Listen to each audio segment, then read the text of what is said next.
Alors dans ce mini-cours, on va s'intéresser vraiment aux fondamentaux des requêtes d'interrogation dans le langage SQL, donc au select from where. Une requête SQL s'écrit avec des clauses qui sont donc select from et where. Dans ces clauses, deux sont indispensables. On est obligé d'écrire un select et un from dans une requête. Le where est facultatif.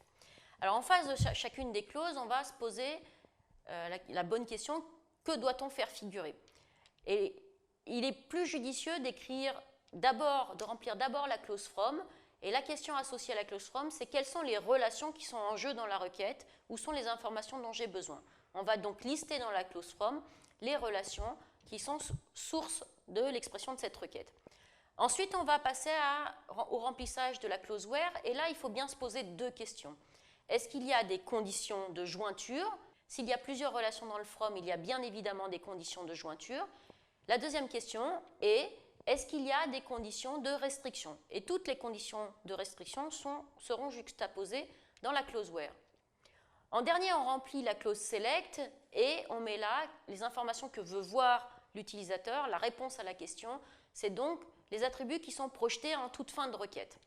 Si on reprend à partir d'un arbre algébrique, si on a donné une solution à une requête en arbre algébrique, finalement la traduction en requête SQL est relativement simple. Il suffit de faire figurer ici les trois relations sources de la requête dans la clause from. Donc ici on a client qu'on va renommer en CL, commande qu'on va renommer en C et 20 qu'on va renommer en V.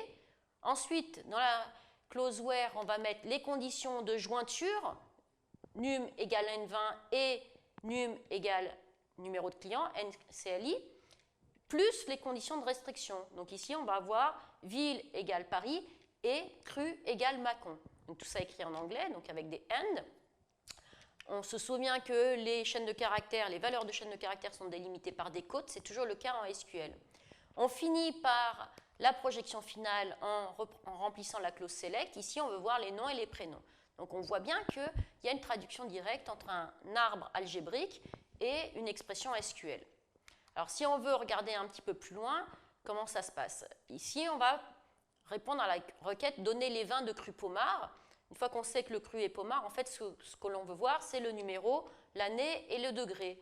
Donc l'expression en algèbre relationnelle, on prend les vins, opérateur de restriction cru égale Pommard, et on obtient un résultat, on ne conserve que l'année, le numéro et le degré. La traduction en relationnel, la traduction en SQL, elle est immédiate. On travaille sur la relation 20, on ne garde que les crus Pommard et on affiche les numéros, les années et les degrés. Donc, une traduction tout à fait directe.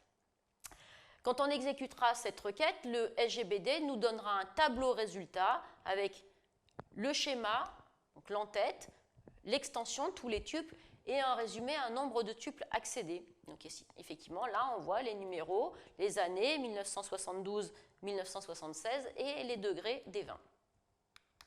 Alors, on peut poursuivre un petit peu, on a quelques spécificités, quelques éléments de langage à connaître.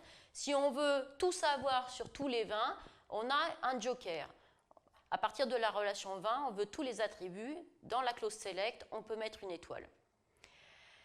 Si on veut éliminer les doublons, il va falloir être vigilant. Si ma requête est donner la liste de tous les crus, c'est comme ça que ça va être explicité par l'utilisateur. Il ne va pas forcément dire de façon explicite qu'il veut éliminer les doublons. En algèbre relationnelle, il nous suffisait de prendre la relation 20, de projeter les crus et l'opérateur de projection en algèbre relationnelle éliminait naturellement les doublons. Si on le traduit en SQL, on va faire un select cru from 20. La différence, c'est que la projection SQL n'élimine pas les doublons, il faut le dire explicitement, et on ajoute donc le mot-clé distinct. Je veux bien les valeurs de cru différentes. Pour poursuivre sur les conditions de restriction, si on veut exprimer des intervalles, donc par exemple donner les vins de degrés compris entre 8 et 12, on a trois façons de le faire. Des façons qui sont inspirées de l'algorithmique, comme le degré est supérieur ou égal à 8 et il est inférieur ou égal à 12. Mais pour nous, ce n'est pas très naturel. Donc, on a un mot-clé qui est between. Le degré, il est entre 8 et 12, between 8 and 12. Et puis, on pourrait, si les degrés étaient des valeurs entières, l'exprimer sous forme ensembliste. Le degré est dans l'ensemble des valeurs 8, 9, 10, 11, 12. On peut aussi exprimer des contraintes sur les valeurs de chaîne de caractères. Si on veut les 20 dont le cru commence par P minuscule ou P majuscule, on va avoir dans la clause where un opérateur qui est like, le cru est like, P, % remplace des caractères, 0 à n caractères. Donc là, le cru c'est soit P et d'autres caractères minuscules, soit P majuscule et d'autres caractères. Puis enfin, on va commencer à enrichir notre structure minimale de requête SQL. Ici, on avait les clauses select, from, where. On peut ajouter une nouvelle clause qui permet de trier le résultat. Si on veut les crus des 20 de 1995 et de degré 12, la requête, on la connaît, select true from 20, where année égale 1995, and degré égale 12. Et si on veut les trier par ordre croissant, on va ajouter la clause order by par cru. Et si c'est croissant, on ne met rien. Si c'est décroissant, on peut ajouter le mot-clé DESC comme descending. On sait donc exprimer les requêtes minimales en travaillant sur une relation. Dans la suite, on va voir comment on fait les jointures, comment on travaille sur plusieurs relations.